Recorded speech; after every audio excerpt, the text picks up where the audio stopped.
So, hello, fellow Earthlings. This is Earthling 6455463728.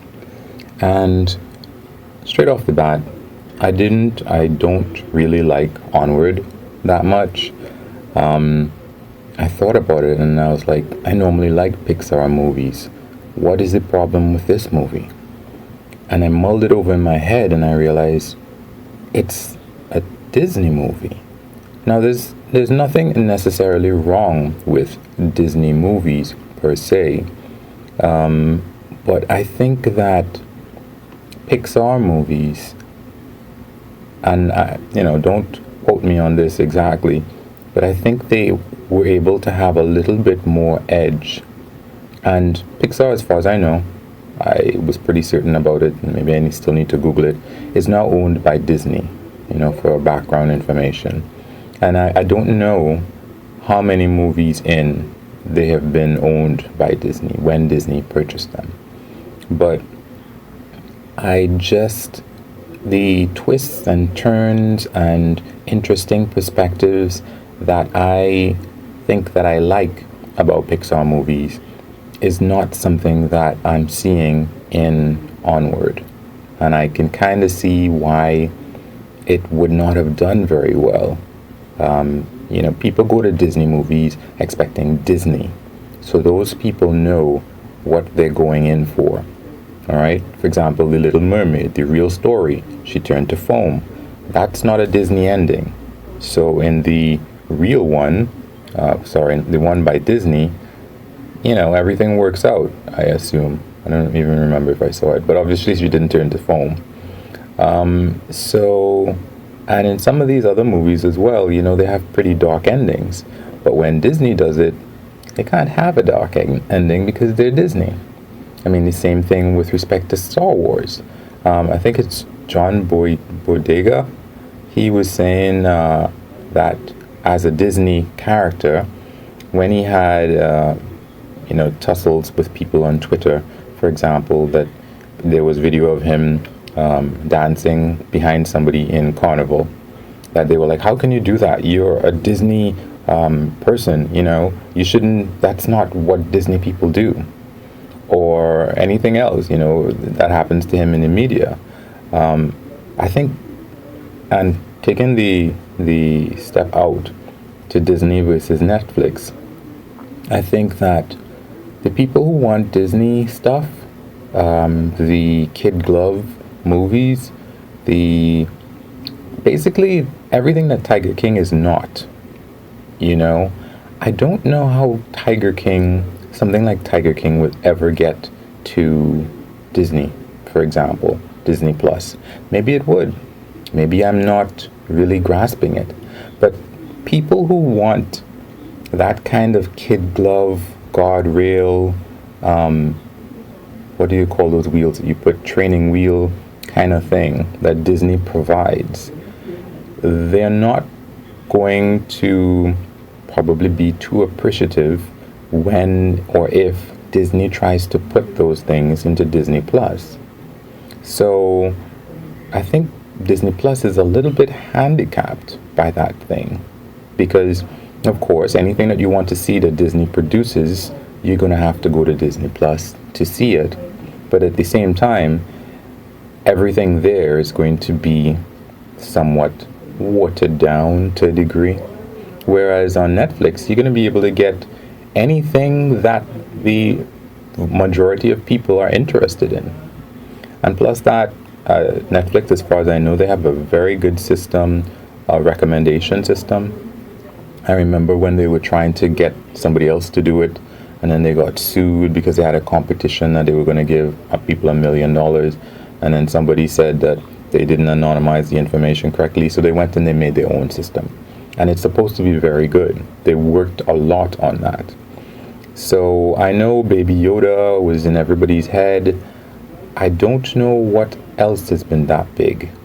Every once in a while we get your Stranger Things, you get your Tiger King, you get your, what was that movie with the guy who played Superman? The Witcher, I think it was. So you get these things that are in the public psyche, in the public mind. because it came out on Netflix and everybody's watching it.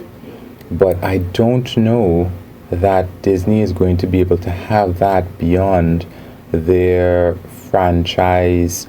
I mean, they can have spin-offs, is what I'm saying, of established marquee names and brands.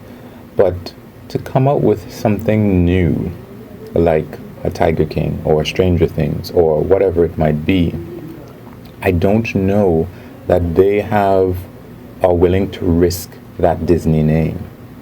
Maybe they might put those things on Hulu because they own Hulu as well, which makes me wonder why they would be allowed to own so much stuff. But Netflix is, it's not a monopoly, I know, but still seems a little bit, But anyway, yeah, maybe they might put that kind of stuff on Hulu. Maybe that might be where their go-to stuff to try to experiment and see what actually works. But I still feel like they're going to be handicapped going forward by people who don't want those training wheels kind of experiences. And I feel like they've kind of wrecked Pixar with that, because I feel like I see their fingerprints all over Onward. And if they're going to make other movies like that, I don't know that I want to see them personally, how that's going to go. And again, beyond just Disney Plus, the thing about it is that they are in a world of pain right now. Their business model is not based on people staying at home watching Disney Plus. And I think a substantial amount of the gains that they might be having in Disney Plus might be because people are staying at home right now. In terms of the subscribers, I think they have 50 million as opposed to Netflix's 162 million subscribers. But Disney itself, I think they're saying that the CEO that left, Bob Iger, he kind of had to come back and take some of the responsibilities back, because all of their theme parks have nobody, or mostly nobody in there. I think they're closed now because that would be a way to spread the virus. So for the next, as long as it takes for them to get, not even just get a vaccine. When you have a vaccine, I don't know if that 1.5 years was meant to include the amount of time it would take to manufacture these actual vaccines, or just to say, yes, we have a successful vaccine candidate that works. Now we have to come up with 1 billion vials of this thing and distribute it and figure out how to price it and all of this other stuff. So until that happens, though, I'm just wondering who is going to go to their theme parks. So there's that, the issues with the theme park. And unfortunately, Disney makes movies. And in addition to the fact that people probably, well, not probably, they aren't going out to see movies right now, a lot of these movie theaters, and again for the same reason, this is a great place to catch a disease.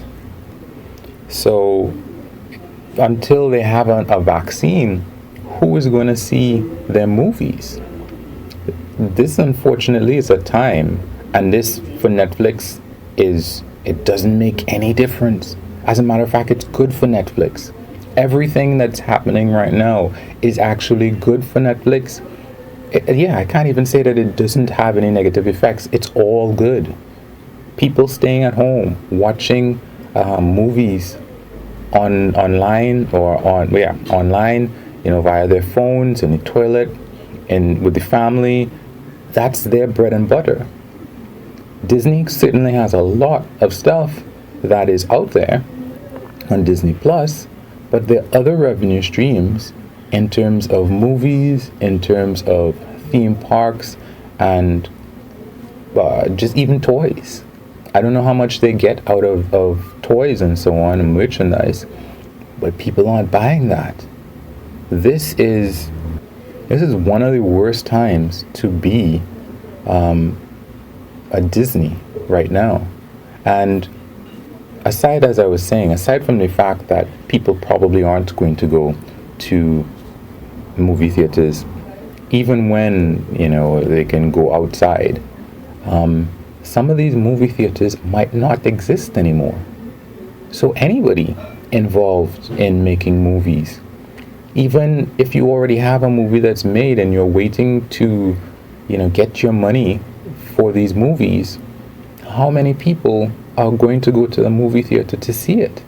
I think I saw an article that I have yet to read that says, is this the end of movie theaters? It might have been for movies, but I don't know why movies would ever have a problem. Netflix doesn't have a problem. So I'm just wondering about movie theaters. So yeah, it's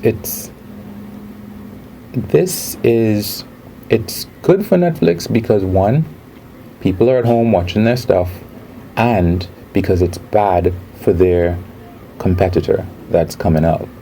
So it's the best of times to be on Netflix, honestly. So I think Disney, because of their backlog of brands, of movies and franchises and whatever, I think it is a good thing for them, especially just remake The Lion King, just remake Robin Hood, just remake Lady and the Tramp, right? And people will come. If you make it again, they will come. So, but at the same time, it's really, really horrible because this is a major threat to their company. So, of course, it should be said that for both Netflix and for Disney Plus, they're not probably going to be able to be making new products right now. Well, this is like another thing where I think Netflix has a one-up on Disney. They have a whole lot of comedy specials, and ideally you would want an audience. It works really great to have all these people in the audience sitting down as the comic makes his jokes, but it's not really necessary. And they're coming out with Netflix as a joke. They probably do have both of them, Disney and Netflix. And again, it's so easy though to make a comedy special that Netflix more than likely has a backlog of stuff that they can use and come out with and say, hey, we had 25 comedy specials in the works, and we have this one comedian and he's telling his jokes, and it's to nobody, or maybe the audience is a good way away, so I think that the ball is solidly in Netflix's favor at the moment, as far as I can see, in terms of everything that I've mentioned. But yeah, if you have a comment or an idea, like I said, wish me lucks. You can like or unlike this piece. You can comment, like I said, subscribe and or share. Peace.